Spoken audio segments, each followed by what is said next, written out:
Hello friends, welcome to Crackit. आज हम जो टॉपिक पढ़ेंगे उसका नाम है फंक्शन ऑफ सेंट्रल बैंक। ये एग्जामिनेशन पॉइंट ऑफ व्यू से बहुत इंपॉर्टेंट है क्योंकि इसका एक क्वेश्चन 100% आता है।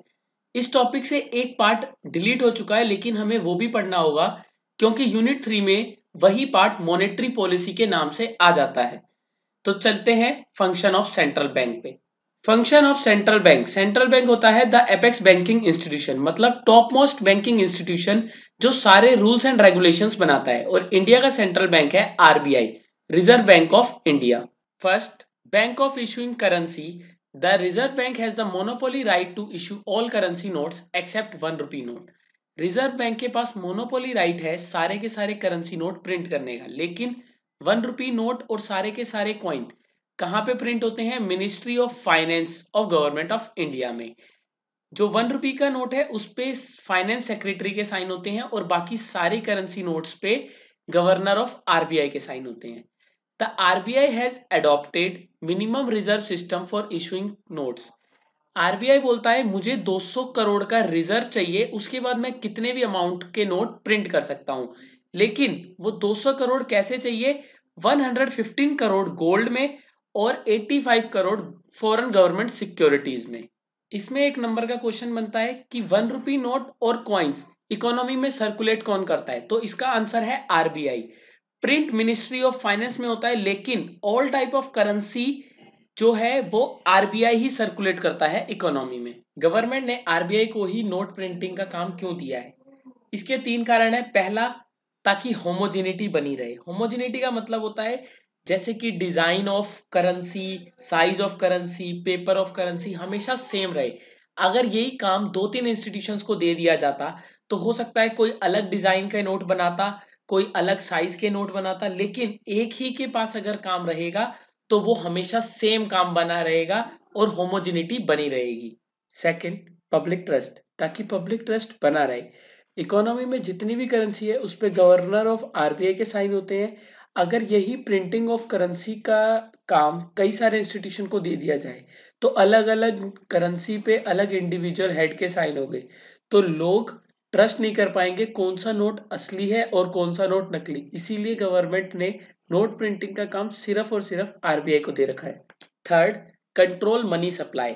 जैसा कि हमने पढ़ा सारी की सारी करेंसी इकोनॉमी में सर्कुलेट आरबीआई के थ्रू होती है, तो आरबीआई को पता होता है इकोनॉमी में कितना पैसा है। जब उसको लगता है कि पैसा थोड़ा ज्यादा है तो वो कंट्रोल करता है मनी सप्लाई को, और जब उसे लगता है कि पैसा थोड़ा सा कम है तो वो रेगुलेट करता है मनी सप्लाई को। Second function is government's bank. The reserve bank act as the banker, advisor and agent to government of India. As the banker, RBI government के सारे डिपॉजिट्स एक्सेप्ट करता है और उनको प्रोवाइड कराता है loan. As an advisor, RBI government को advice करता है अगर इकोनॉमी में इन्फ्लेशन या डिफ्लेशन जैसी सिचुएशन है तो कौन से मेजर्स को अडॉप्ट करना चाहिए ताकि उनको सही किया जा सके। एज एन एजेंट, जब गवर्नमेंट को अपनी सिक्योरिटीज बाय या सेल करनी होती है तो वो डायरेक्ट मार्केट में जाके अपनी सिक्योरिटीज नहीं बेचती। आरबीआई गवर्नमेंट के बिहाफ पे गवर्नमेंट सिक्योरिटीज को सेल करता है और परचेज करता है। Third function is bankers bank. The reserve bank act as banker, advisor and regulator to the commercial bank. As banker, RBI commercial bank के डिपॉजिट्स एक्सेप्ट करता है और उनको लोन प्रोवाइड कराता है। इसी प्रोवाइड लोन वाले पार्ट को कई बुक्स में अलग नाम से दे रखा है लेंडर टू लास्ट रिजॉर्ट। जब कमर्शियल बैंक फेल हो जाता है कहीं से भी लोन लेने में तो उसके पास लास्ट ऑप्शन होता है आरबीआई, जहां से वो लोन लेता है और आरबीआई उसे लोन दे देता है। As an advisor to commercial bank, अगर कोई कमर्शियल बैंक की सिचुएशन खराब है या उनके प्रॉफिट बहुत कम है या उनकी लिक्विडिटी बहुत कम है तो ऐसे टाइम पे आरबीआई कमर्शियल बैंक को एडवाइस करता है कि तुम क्या क्या पॉलिसीज अपना सकते हो ताकि तुम इस सिचुएशन से बाहर आ सको, और कमर्शियल बैंक उन पॉलिसीज का यूज करके अपने उस टाइम से ओवरकम कर लेते हैं। As regulator, RBI commercial bank पे काफी सारे रूल्स एंड रेगुलेशन लगाता है, जैसे सीआरआर, एसएलआर का रेट कितना होगा। अगर किसी कमर्शियल बैंक को नई ब्रांच खोलनी है तो उसके लिए लाइसेंस आरबीआई देता है। और सेंट्रल बैंक कमर्शियल बैंक के ऊपर सुपरविजन भी रखते हैं, जैसे कि कमर्शियल बैंक सीआरआर और एसएलआर का रिजर्व सही से निकाल रहे हैं या नहीं और उनकी लिक्विडिटी कैसी है। Fourth function is controller of credit. Reserve bank की रिस्पॉन्सिबिलिटी होती है क्रेडिट को कंट्रोल करना ताकि इकोनॉमी में प्राइस स्टेबिलिटी बनी रहे और इन्फ्लेशन और डिफ्लेशन की सिचुएशन को अवॉइड किया जा सके।